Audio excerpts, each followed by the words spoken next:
মাত্র ৭০ দিনে তার সিনার ভিতরে আল্লাহ তাআলা সংরক্ষণ করে দিয়েছেন। মাত্র ১৪০ দিনে পাশে আরেকজন সাদিকুল ইসলাম আমাদের এই নূরে মদিনা মডেল মাদ্রাসা থেকে কোরআনুল কারীমের হিফজ সমাপন করেছেন। বিল্লাহি মিনাশ শাইতানির রাজিম, বিসমিল্লাহির রহমানির রহিম। ইন্না নাহনু নাযালনা যিকরা ওয়া ইন্না লাহু লাহাফিজুন। সাদাকাল্লাহুল আযীম। আল্লাহ রাব্বুল আলামিন পবিত্র কোরআনুল কারীমের মধ্যে ঘোষণা করেছেন, নিশ্চয়ই কোরআনুল কারীম আমি নাজিল করেছি এবং এর সংরক্ষণের দায়িত্ব আমি আল্লাহ তাআলা নিজের। কোরআনুল কারীম আল্লাহ তাআলা নিজে সংরক্ষণের দায়িত্ব নিয়েছেন। যুগে যুগে আল্লাহ রাব্বুল আলামিন কোরআনুল কারীম সংরক্ষণ করেছেন, হেফাজত করেছেন। যে তারই একটা দৃষ্টান্ত, উজ্জ্বল দৃষ্টান্ত আমাদের এই ছোট্ট মারুফ।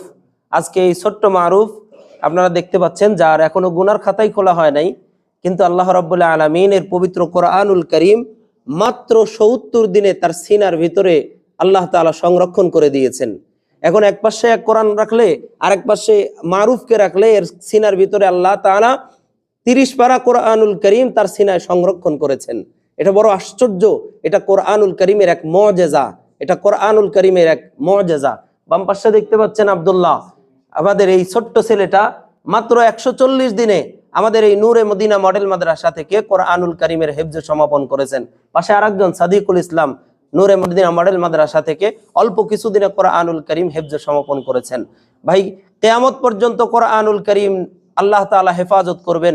পৃথিবীর কোনো মানুষ, পৃথিবীর কোনো সম্প্রদায়, পৃথিবীর কেউ যদি ষড়যন্ত্র করে গোটা পৃথিবীর কোরআনুল কারীম সব পুড়িয়ে দেয়, গোটা পৃথিবীর কোরআনুল কারীম আগুন দিয়ে যদি সব পুড়িয়ে দেয়, তারপরেও আল্লাহ তাআলা কোরআনুল কারীম তারপরেও কোরআনুল কারীম আল্লাহ তাআলা সংরক্ষণ করবেন এই ছোট্ট ছোট্ট মাসুম বাচ্চাদের সিনার ভিতরে কোরআন দিয়ে। এটাই কোরআনুল কারীমের জ্বলন্ত মুআজিজা। তবে আমাদের